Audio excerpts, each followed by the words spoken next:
وہ سارے طریقے محمود ہوں گے، وہ سارے طریقے باعث برکت ہوں گے جو شریعت کے ساتھ تصادم پیدا نہیں کرتے ہیں۔ اور اگر کوئی طریقہ شریعت کو پھلانگ کر آپ ایجاد کرنا چاہیں تو شریعت اس کی آپ کو اجازت نہیں دیتی۔ تو اس کا انداز عمومی طور پہ جو اختیار کر لیا کہ ہم نے کمکمے روشن کیے، چراغاں کیا، گلیوں میں مہکتے پھول اور پتیاں بچھا لی، مٹھائیاں بھی بانٹی جا رہی ہیں اور دیگیں بھی تقسیم کی جا رہی ہیں، یہ سب کام باعث برکت ہیں، میں ان کی نفی نہیں کرتا۔ کوئی نادان ہی ہوگا جو اس عنوان پر الجھ پڑے یا کوئی فتویٰ امت پر لگا دے۔ میں تو صرف ایک سادہ سی بات کہتا ہوں کہ یار اگر حضور علیہ السلام کی آمد کی خوشی بھی نہیں منانی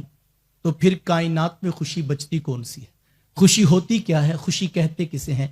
اس کائنات کی سب سے بڑی خوشی یہ ہے کہ اللہ نے ہم جیسوں کو سونے محمد عطا کر دیے، یہ کائنات کی سب سے بڑی خوشی ہے۔ اور اگر کسی بیچارے کو یہ خوشی بھی محسوس نہیں ہو رہی تو اس سے الجھنا بنتا نہیں ہے، آپ اس کے لیے دعا کر دیجئے۔ تو یہ کمکمے، یہ روشنیاں، یہ چراغ، یہ پھول، یہ کلیاں، یہ مہکتے آنگن، یہ سب باعث برکت ہیں، میں ان کی نفی نہیں کرتا، لیکن جوانوں یاد رکھنا یہ سب کچھ آغاز سفر ہے، یہ منزل نہیں ہے۔ منزل میرے حضور کی ذات ہے، منزل میرے محبوب کا پیغام ہے، منزل ان کا اسوہ نور ہے۔ تو بڑا نادان ہوگا نا جو آغاز کی جھنڈیاں دیکھ کر ہی الجھ گیا اور ساری زندگی اسی پہ فتوے لگاتے گزر گئی۔ کاش کہ وہ آگے ایک قدم بڑھ کے دیکھتا تو صحیح،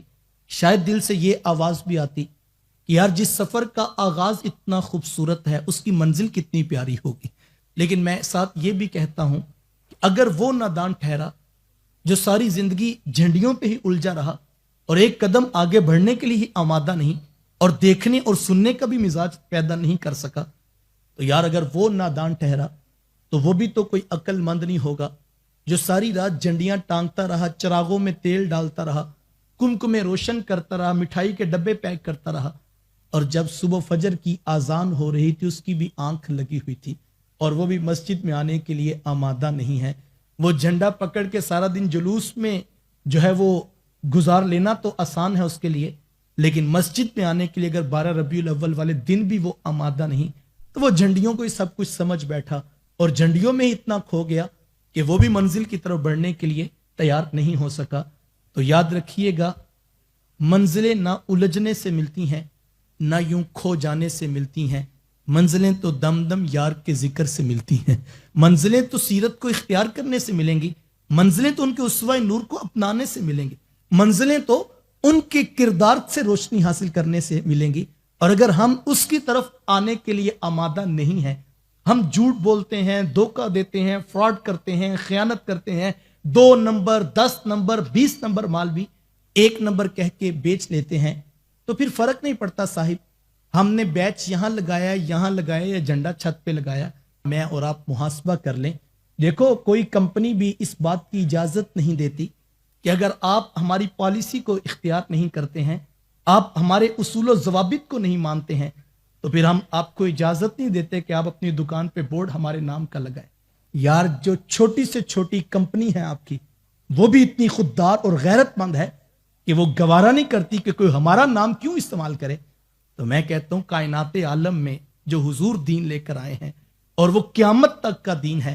اگر ہم اس دین کا نام بھی استعمال کریں اور ہم خود کو عاشق رسول ہونے کی سند بھی دیں، لیکن ہم اپنے کردار و افعال اور اخلاق کو بدلنے کے لیے آمادہ نہیں ہیں، تو پھر مجھے اور آپ کو رک کر محاسبہ کرنا چاہیے۔ اور اگر کردار، اخلاق، سیرت کے پہلو ہماری جو ہے وہ زندگی کا حصہ ہیں تو پھر یہ کمکمے بھی ہمیں مبارکباد دے رہے ہیں، پھر یہ جلتے ہوئے چراغ بھی جو ہے وہ مرحبا کہہ رہے ہیں کہ مزہ آ گیا تیرے آنگن میں میلاد کا،